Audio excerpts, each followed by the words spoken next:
प्यारे बच्चों, good evening. Combo classes में आपका बहुत बहुत स्वागत है। आज की क्लास में हम लोग पढ़ने वाले हैं डायमेंशनल एनालिसिस पार्ट 3 के बारे में। इसके पहले हम लोगों ने 2 लेक्चर देख लिया है। फर्स्ट लेक्चर में हम लोगों ने पढ़ा था किसी भी फिजिकल क्वांटिटी का डायमेंशनल फार्मूला कैसे निकालते हैं। सेकेंड वीडियो में हम लोगों ने देखा था कि एप्लीकेशंस क्या क्या है, यूजेज क्या है डायमेंशनल एनालिसिस के, जिसमें से हम लोगों ने केवल 2 एप्लीकेशंस को पढ़ा हुआ था। फर्स्ट एप्लीकेशन हमारा था कि अगर कोई फिजिकल क्वांटिटी जो है या कोई फार्मूला हमारे पास दिया हुआ है उसको हम कैसे प्रूफ करते हैं, और फर्स्ट में था, ये सेकेंड एप्लीकेशन था कि हम चेक कैसे करते हैं कि कोई भी गिवन फार्मूला करेक्ट अथवा इनकरेक्ट है। साथ ही साथ हम लोगों ने फर्स्ट एप्लीकेशन में पढ़ा था कि अगर किसी फिजिकल क्वांटिटी की वैल्यू एक सिस्टम में दिया है और दूसरे सिस्टम में फाइंड आउट करना था, तो हम लोगों ने डायमेंशनल एनालिसिस मेथड का यूज करके और उसको भी एक सिस्टम से दूसरे सिस्टम में, जैसे न्यूटन को डाइन में बदल रहे थे, जूल को अर्ग में बदल रहे थे, किलोमीटर पर आवर को मीटर पर सेकंड में बदल रहे थे, बहुत सारे हम लोगों ने क्वेश्चंस भी देखे थे। और उसी तरह से हम लोगों ने उसका एक फार्मूला भी, simplified formula n1 equal to n2 equal to हम लोगों ने निकाला था n2 equal to n1 m1 upon a m1 upon m2a l1 by l2b और t1 बाई t2c। इस तरह का फार्मूला हम लोगों ने निकाला है ना। आज की क्लास में हम लोग पढ़ेंगे डायमेंशनल एनालिसिस या डायमेंशनल फार्मूला का थर्ड एप्लीकेशन। थर्ड एप्लीकेशन हमारा क्या था कि अगर एक फिजिकल क्वांटिटी है दिया हुआ है और ये बताया हुआ है कि वो फिजिकल क्वांटिटी किन किन फंडामेंटल क्वांटिटी से या किन किन अनदर क्वांटिटी से, किन किन फैक्टर से मिलकर के बना हुआ है, तो हम उनके बीच एक रिलेशन, उनके लिए एक फार्मूला हम डायमेंशनल फार्मूला मेथड से स्टेब्लिश कर सकते हैं, डेवलप कर सकते हैं, है ना। तो वही एप्लीकेशन हम लोग पढ़ेंगे। जैसा कि हम लोगों ने टॉपिक लिखा है to establish a relationship among the various physical quantity, लेकिन इसकी भी लिमिट है। अभी हम लोग लिमिटेशंस की बात करेंगे कि लिमिट क्या है आखिर इसकी, है ना। समझिए, फिजिकल क्वांटिटी अगर कोई है उनके लिए हम रिलेशन फाइंड आउट कर सकते हैं डायमेंशनल फार्मूला मेथड से। तो वही हम लोगों ने लिखा है to establish a relationship. Establish का मतलब हम बना सकते हैं, निकाल सकते हैं एक रिलेशनशिप बिटवीन वेरियस, बहुत सारी फिजिकल क्वांटिटी के बीच में, है ना। तो इसमें हम लोगों ने लिखा कि अगर हमारे पास पता हो, जैसे हमें पता हो कि फोर्स जो है 2-3 फैक्टर से, मान लेते हैं ए बी और सी, ये 3 फैक्टर से मिलकर के बना हुआ है, तो हम इनके लिए एक relation F equal to A B C A square B square C, इस तरह सा कुछ होना कुछ फार्मूला मिलेगा। उसके लिए हम डायमेंशनल एनालिसिस मेथड से हम फार्मूला को एस्टेब्लिश कर सकते हैं, है ना।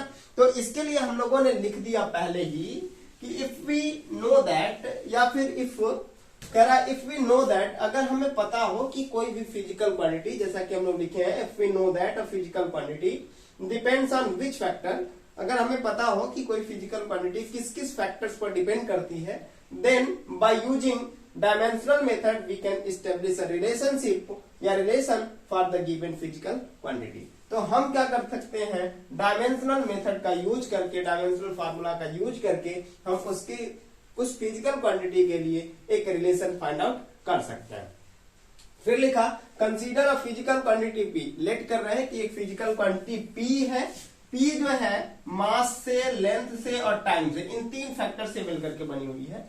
तो अब इस फिजिकल क्वांटिटी पी में मास कितने बार इंक्लूड होगा, लेंथ कितने बार इंक्लूड होगा, टाइम कितने बार इंक्लूड होगा, ये हमको दिया नहीं है। तो इसी को सबसे पहले हम लोग लेट कर रहे हैं, मास जो है a टाइम्स, लेंथ जो है b टाइम्स और टाइम जो है c टाइम्स इंक्लूड हुआ है। तो इसका जो फार्मूला हो जाएगा हमारा p proportional to m power a l power b और t पावर c हो जाएगा इसका फार्मूला। जब प्रोपोर्शनलिटी यहां से हटेगा तो एक कांस्टेंट आएगा k, तो हमारा हो जाएगा p equal to k m power a l power b और t पावर c। इस तरह से हम क्या कर सकते हैं, अगर हमें गिवन हो कि कोई भी फिजिकल क्वांटिटी किन किन फैक्टर्स पर डिपेंड कर रही है, तो इसके लिए हम इस मेथड से एक फार्मूला, एक रिलेशन, एक इक्वेशन एस्टेब्लिश कर सकते हैं, डेवलप कर सकते हैं, या फिर कहें उसको हम क्या कर सकते हैं, उसको हम डिराइव कर सकते हैं ना। इसको हम लोग डेरिवेशन के नाम से जानते हैं। उसके लिए हम फार्मूला एक बना सकते हैं, है ना। एक क्वेश्चन हमने लिखा कि अगर जो है centripetal force, question number first आपको दिख रहा है स्क्रीन पे, लिखा हुआ है कि if the centripetal force F depends on mass m, velocity v and radius r, then find the formula for the centripetal force, है ना।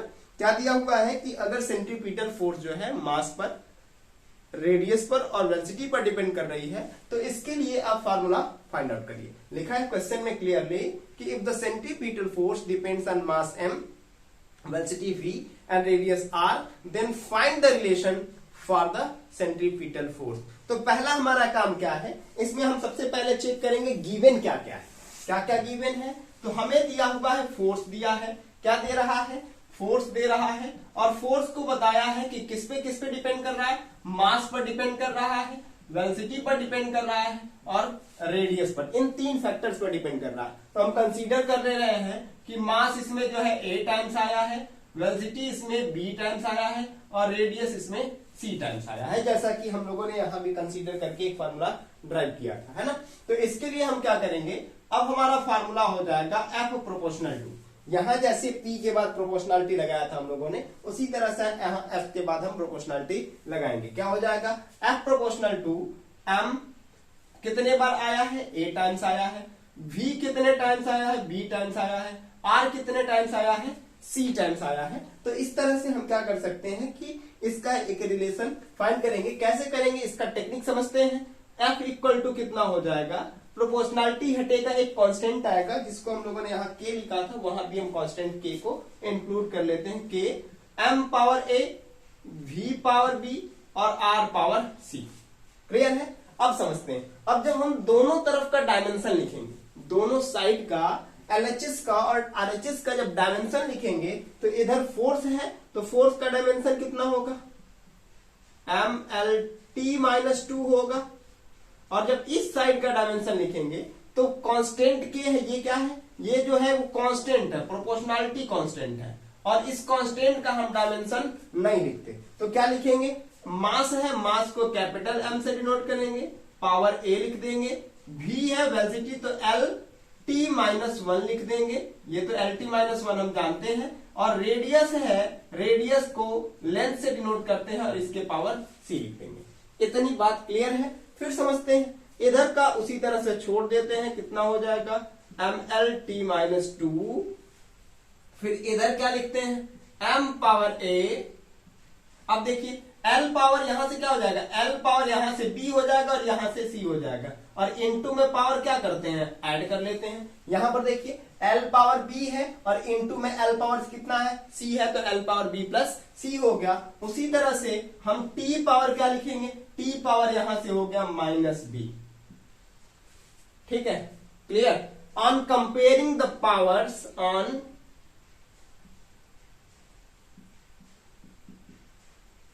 on comparing the powers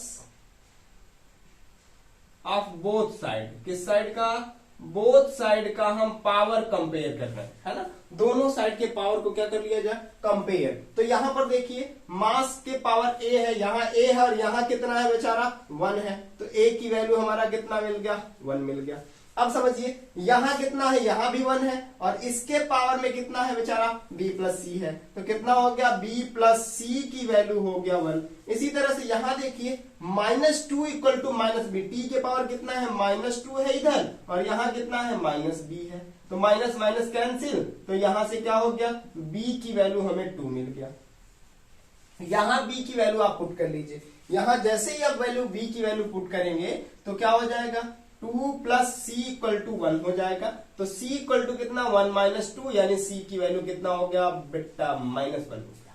c की वैल्यू हम लोगों ने कितना निकाल लिया, -1 निकाल लिया, यानी कि a, b और c तीनों की वैल्यू हम लोगों ने निकाल लिया। तब हमारा फार्मूला क्या हो जाएगा, देन फार्मूला कितना हो जाएगा, फार्मूला कितना हो जाएगा बेटा, यहां देखते हैं क्या है हमारा फार्मूला। f इक्वल टू है k m power a, v power b और r पावर c। तो f equal to k m power कितना, a की वैल्यू 1, b की वैल्यू कितना 2 और c की वैल्यू कितना -1। तो यहां से f इक्वल टू कितना हो जाएगा, k mv² बाई c। अगर कहा जाए कि k की वैल्यू 1 हो तो f इक्वल टू कितना हो जाएगा, mv² बाई r हो जाएगा। This is the formula for the centripetal force. हमने क्या किया कि इस फिजिकल क्वांटिटी यानी सेंट्रीपिटल फोर्स को बताया गया था कि किन किन फिजिकल क्वांटिटी पर डिपेंड कर रही है। तो उसके हेल्प से हम लोगों ने क्या किया, इसके बीच एक रिलेशन फाइंड कर लिया सेंट्रीपिटल फोर्स का। क्या किया, सबसे पहला हमारा स्टेप क्या था, सबसे पहले हमने कहा कि F जो है किन किन फैक्टर्स पर डिपेंड कर रहा था, इसको पहले लिख लेते हैं। तो F जो है किस पे मास पर, वेलोसिटी पर, रेडियस पर डिपेंड कर रहा है। हमने कहा कि मास जो है इस फोर्स में a टाइम्स आया होगा, वेलोसिटी जो है b टाइम्स आया होगा और रेडियस जो है c टाइम्स इंक्लूड हुआ होगा। फिर जब रिलेशन की बात की तो सेम हम लोग यहां की तरह लिखते हैं, P के जगह पे फिजिकल क्वांटिटी सेंट्रीपिटल फोर्स है तो F लिख लिया, प्रोपोर्शनलिटी यहाँ के अकॉर्डिंग लगा दिया, और मास पर डिपेंड कर रहा था a टाइम्स तो मास के पावर a लगा दिया, वेलोसिटी पर डिपेंड कर रहा था b टाइम्स तो v के पावर b लगा दिया, और उसी तरह से रेडियस c टाइम्स डिपेंड कर रहा था तो r के पावर हम लोगों ने c लगा दिया। अब यहां से प्रोपोर्शनलिटी हटाया तो ये कांस्टेंट k आ गया, और इसके हेल्प से हम लोगों ने निकाल लिया F equal to k m power a v power b और r पावर c। अब समझते हैं, यहां पर हम लोगों ने देखा ये m है, ध्यान रखिएगा, है ना। यहां पर हम लोगों ने क्या देखा कि फोर्स का डायमेंशन होता है mlt1/2, k का कांस्टेंट है, डायमेंशन हम लिखेंगे नहीं, m का मास होता है, मास को कैपिटल M से डायमेंशन में डिनोट करते हैं, a पावर आया था तो a हमने इंक्लूड कर दिया, रख दिया उसी तरह से। वेलोसिटी का कितना होता है lt-1 और b टाइम्स आया था तो b को हमने भी उसी तरह से लिख दिया, और रेडियस का होता है लेंथ, मीटर ही होता है यूनिट, तो लेंथ हमने l और पावर में c लिख दिया। इन सबको देखो, यहां से क्या हो रहा है, b और ये c दोनों होगा, या b जो होगा इन दोनों पर डिस्ट्रीब्यूट हो जाएगा तो कितना हो जाएगा, l पावर b हो जाएगा यहां से, और यहाँ l पावर इंटू c में होगा तो पावर इंटू में क्या होता है प्लस कर लेते हैं, और फिर हो गया हमारा t power minus b। Clear है। फिर हमने क्या किया, दोनों साइड के पावर्स को कंपेयर किया तो यहाँ m पावर 1 आया था, यहाँ m पावर a, दोनों साइड का डायमेंशन इक्वल होगा, तभी ना हम लोग कहेंगे कि नहीं ये फार्मूला हमारा करेक्ट आ रहा अथवा इनकरेक्ट आ रहा है ना। तो जैसे इसके पहले हम लोगों ने चेक द करेक्टनेस में कहा था, तो वही सेम कंडीशन अप्लाई किए थे कि अगर LHS का और RHS का डायमेंशन सेम है, अगर इधर का और इधर का डायमेंशन सेम होगा तभी ये फार्मूला हमारा सही होगा। इस वजह से हमने कंपेयर कर दिया, यहाँ a की वैल्यू 1 आना चाहिए, यहाँ b की वैल्यू क्या आना चाहिए, c की वैल्यू क्या आना चाहिए, इस तरह से हम लोगों ने a b और c की वैल्यू को कैलकुलेट कर लिया, और ये a b c की वैल्यू इक्वेशन नंबर फर्स्ट में पुट कर दिया।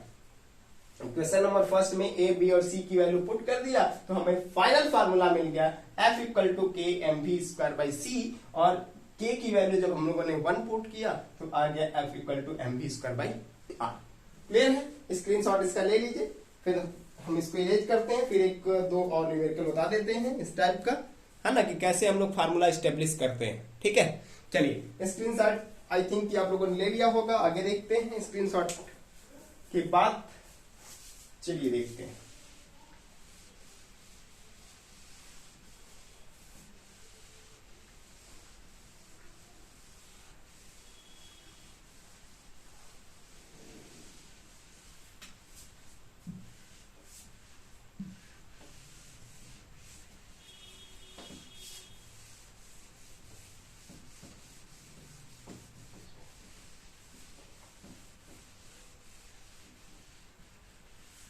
चलिए देखते हैं, एक और क्वेश्चन समझते हैं कि अगर दिया हो, क्वेश्चन नंबर 2 की बात करें, क्वेश्चन नंबर 2 की बात करें, है ना, अगर दिया हो कि कोई फिजिकल क्वांटिटी है, कोई फिजिकल क्वांटिटी है, मान लेते हैं एक सिंपल पेंडुलम है। सिंपल पेंडुलम क्या होता है, एक बॉब को, एक ऑब्जेक्ट को इस तरह से रस्सी से बांध करके लटका देते हैं, m मास का, इसका लेंथ l है, और इसको जब हम इधर की तरफ डिस्प्लेस करके छोड़ते हैं तो ये क्या करने लगता है, इस तरह से ऑसिलेट करने लगता है, आगे पीछे ये क्या करने लगता है, घूमने लगता है। तो इस तरह के सेटअप को हम क्या कहते हैं, सिंपल पेंडुलम के नाम से जानते हैं। इस तरह के सेटअप को हम क्या कहते हैं, सिंपल पेंडुलम। तो सिंपल पेंडुलम है तो यहां से यहां जाने में, फिर यहां से यहां और फिर रिटर्न यहां आने में, एक कंप्लीट साइकिल करने में कुछ ना कुछ टाइम ले रहा होगा। इस टाइम पीरियड के लिए हमें फार्मूला ड्राइव करना है। कह रहा है क्वेश्चन में कि if the time period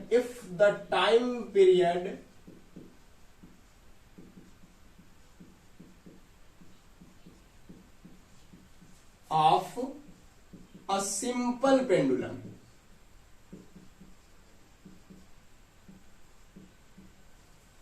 depends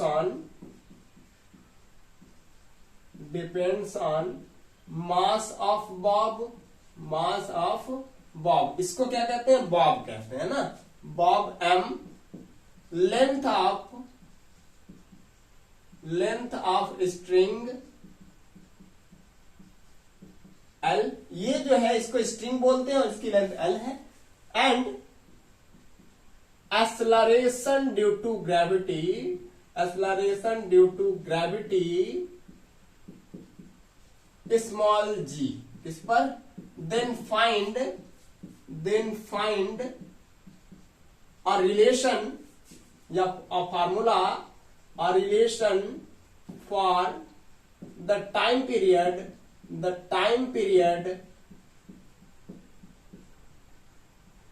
of simple pendulum, S की सराहना है ना, सिंपल पेंडुलम के लिए आप एक सिंपल पेंडुलम के टाइम पीरियड के लिए आप एक रिलेशन फाइंड आउट करके बताइए।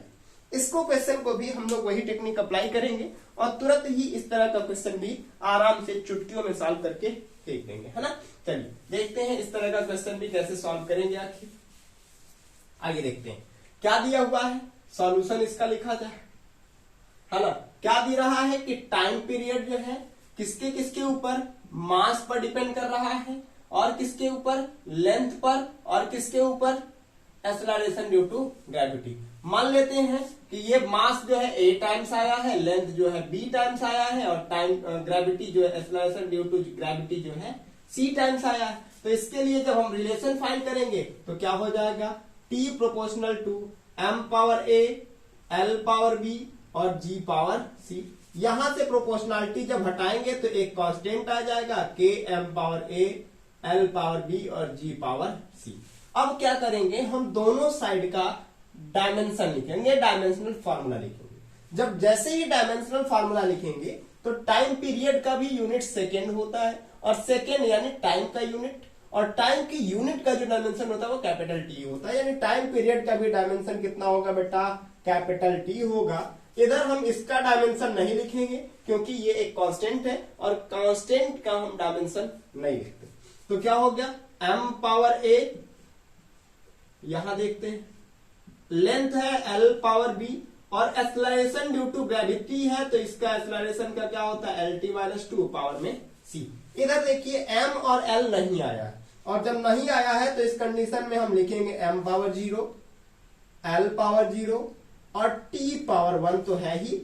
इधर कितना हो जाएगा, ध्यान दीजिए कितना हो जाएगा, इधर हो जाएगा हम लोगों का, क्या हो जाएगा, m power a, l power b और यहां से पावर में c, कितना, l पावर, ठीक है, और यहां से हो जाएगा t पावर माइनस 2c, यहां से कितना हो जाएगा, माइनस 2c हो जाएगा। On comparing the powers, on comparing the powers, दोनों साइड का क्या कर लिया जाए, पावर्स को कंपेयर कर लिया जाए। तो क्या हो जाएगा, a की वैल्यू 0, a की वैल्यू बेचारा 0 मिल गया, यहां से b प्लस c की वैल्यू 0, b प्लस c की वैल्यू 0 और यहां से माइनस 2c की वैल्यू कितना, 1। तो यहां से c की वैल्यू, इसी को सॉल्व करेंगे, इधर लिख लेते हैं, यहां से 2c की वैल्यू कितना, माइनस 1, तो माइनस 2c इक्वल टू 1, तो c इक्वल टू माइनस 1/2। अब ये c की वैल्यू जो है ला करके इस वाले इक्वेशन में पुट कर ले रहे हैं, तो b इक्वल टू माइनस सी, तो या फिर b इक्वल टू कितना हो जाएगा हमारा, माइनस सी हो जाएगा, तो b की वैल्यू हो जाएगा माइनस, और ये माइनस 1/2 यानी b की वैल्यू हो गया 1/2। देन फार्मूला कितना हो जाएगा, कितना हो जाएगा, इक्वेशन फर्स्ट से लिखेंगे, इक्वेशन फर्स्ट से लिखेंगे, क्या मिलेगा, मिल जाएगा हम लोगों को t इक्वल टू के m पावर a की वैल्यू कितना, 0 है, a की वैल्यू कितना है, 0 है, और कितना है, एल के पावर कितना है, एल के पावर बी की वैल्यू कितना है देखने बेटा, बी की वैल्यू हम लोगों ने निकाला 1/2 और उसी तरह से जी की वैल्यू हम लोगों ने सी की वैल्यू निकाला -1/2। तो यहां से हमारा t इक्वल टू कितना हो जाएगा k, और m पावर 0 का मतलब 1 होता है, m मास उसमें इंक्लूड नहीं हुआ है, और ये l पावर 1/2 और बाई जी पावर 1/2। यहां से हम इसको और क्या लिख सकते हैं, t equal to k √l/g, इस तरह से लिख सकते हैं। या फिर अगर कहें कि k की वैल्यू 2 पाई है तो हमारा फार्मूला क्या मिल जाएगा, 2 पाई √l/g। इस तरह से हम क्या कर सकते हैं, इनके बीच का भी रिलेशन, इनके लिए भी एक फार्मूला आराम से आसानी से डिराइव करके लिख सकते हैं, है ना। आई थिंक कि आपके स्क्रीन पर फिगर नहीं दिख रहा है।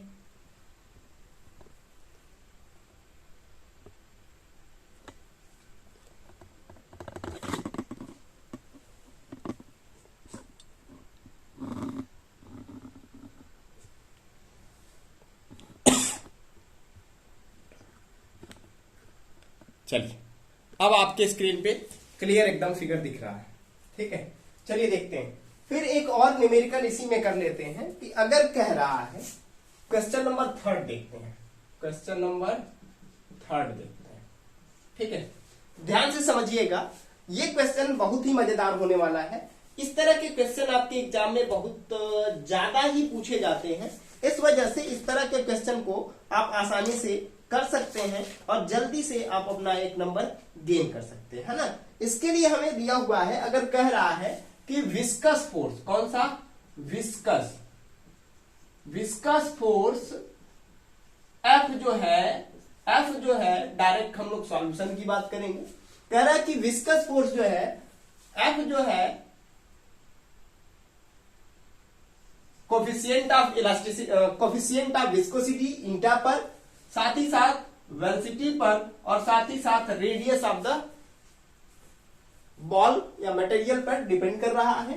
तो कह रहा है इनके बीच एक रिलेशन फाइंड करिए। क्वेश्चन क्या कह रहा है, if the viscous force depends on coefficient of viscosity, velocity and radius of the bob, then find the relation for the viscous force, है ना। विस्कस फोर्स के लिए फॉर्मूला हम लोग को फाइंड आउट करके बताना। तो कंसीडर कर लेंगे कि ये विस्कोसिटी का ये जो है कोफिशिएंट ऑफ विस्कोसिटी जो है वो a टाइम्स आया है, वेलोसिटी जो है b टाइम्स आया है, रेडियस जो है वो c टाइम्स इंक्लूड हुआ है, ठीक है। इसके लिए हम क्या करेंगे, पहला हमारा स्टेप है, पहला स्टेप क्या है, f proportional to eta a v b और r पावर c, ठीक है। कोफिशिएंट ऑफ विस्कोसिटी अभी हम लोग आगे पढ़ेंगे। यहां से हम लोग प्रोपोर्शनलिटी हटाएंगे तो एक कांस्टेंट k आ जाएगा, k eta power a, v power b, r power c।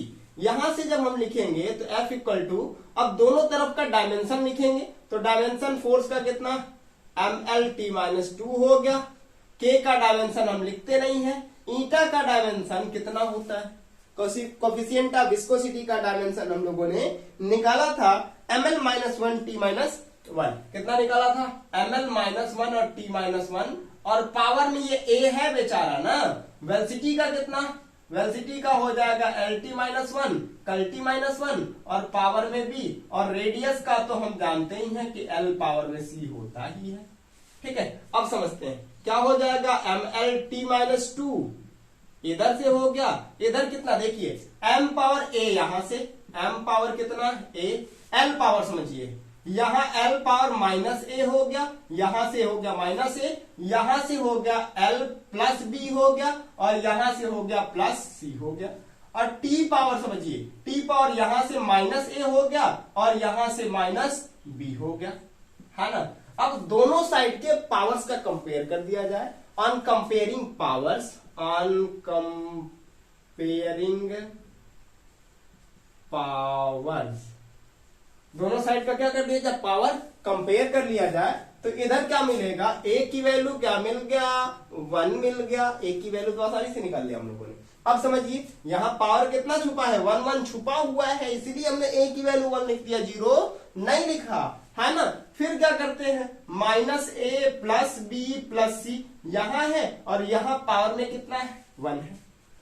कोई दिक्कत नहीं। यहां -a और तीसरे का समझते हैं, -a minus B equal to कितना है, -2 है। a की वैल्यू यहां पुट करेंगे तो -b equal to -2 plus a है, तो -b इक्वल टू -2 प्लस 1, तो -b की वैल्यू -1, तो यहां से b की वैल्यू कितना मिल गया बेटा, 1 मिल गया।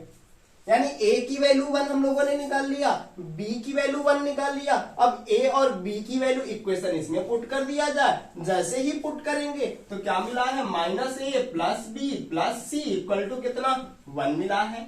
-1 प्लस 1, b की वैल्यू कितना निकाला हम लोगों ने, यहाँ 1 निकाला, b की वैल्यू 1 और प्लस c इक्वल टू 1। यहां से ये 1 1 कैंसिल, दोनों तरफ है कैंसिल, और c इक्वल टू इधर से ये उधर गया तो हो गया +1। c की वैल्यू भी हम लोगों को कितना मिल गया, 1 मिल गया। तो फार्मूला क्या हो जाएगा, f proportional to k eta power 1 v power 1 और r पावर 1, यानी क्या मिल गया, f इक्वल टू प्रोपोर्शनल नहीं, equal to k eta r v। ये हम लोगों को फार्मूला। अगर कहा जाए कि k की वैल्यू 6 पाई होता है तो हमें फार्मूला कितना मिल जाएगा, 6 पाई ईटा r v, है ना। अब हम लोग आगे देखेंगे कि k की वैल्यू आखिर 6 पाई क्यों रखते हैं। जब विस्कोसिटी वाला चैप्टर पढ़ेंगे, फ्लूइड्स पढ़ेंगे, तब जाकर के क्लियर होगा कि आखिर हम लोगों ने उसकी वैल्यू को क्यों उतना रखा है। ठीक है, फिर समझते हैं। इसको हम कहते हैं स्टोक्स फार्मूला। क्या कहते हैं, स्टोक्स फार्मूला। क्या कहते हैं, स्टोक्स फार्मूला। स्टोक्स फार्मूला क्या होता है, अगर कोई लिक्विड इसमें भरा पड़ा है और इसमें एक r रेडियस की कोई गोली है, r रेडियस की कोई गोली है, जब हम इसको v वेलोसिटी के साथ इसमें नीचे गिराते हैं, कितने वेलोसिटी के साथ, v वेलोसिटी के साथ इसमें नीचे की तरफ गिराते हैं, तो इस पर अपवर्ड डायरेक्शन में कितना फोर्स, अपोजिंग फोर्स कितना अपथ्रस्ट लगता है, उसी का फार्मूला है ये। और इसको सबसे पहले स्टोक्स ने दिया था, इसी वजह से स्टोक्स के नाम पर ही इस फार्मूले का नाम रख दिया गया, स्टोक्स फार्मूला। क्लियर है? आई थिंक कि आपको वीडियो अच्छा लगा होगा, है ना। बहुत धीरे धीरे स्लोली हम लोगों ने डायमेंशनल एनालिसिस के पार्ट को खत्म कर लिया। एक और टॉपिक बचा हुआ है, limitations of dimensional formula and dimensional analysis, है ना। इसकी बात हम लोग नेक्स्ट वीडियो में करेंगे। इस वीडियो में भी कर सकते हैं लेकिन लेंथी हो जाएगा, इस वजह से नेक्स्ट वीडियो में करेंगे। तो आज के लिए बस इतना ही, मिलते हैं जल्दी ही नेक्स्ट वीडियो में। आज के लिए इतना ही, धन्यवाद। लाइक करिए, शेयर करिए और सब्सक्राइब करना मत भूलिए। धन्यवाद।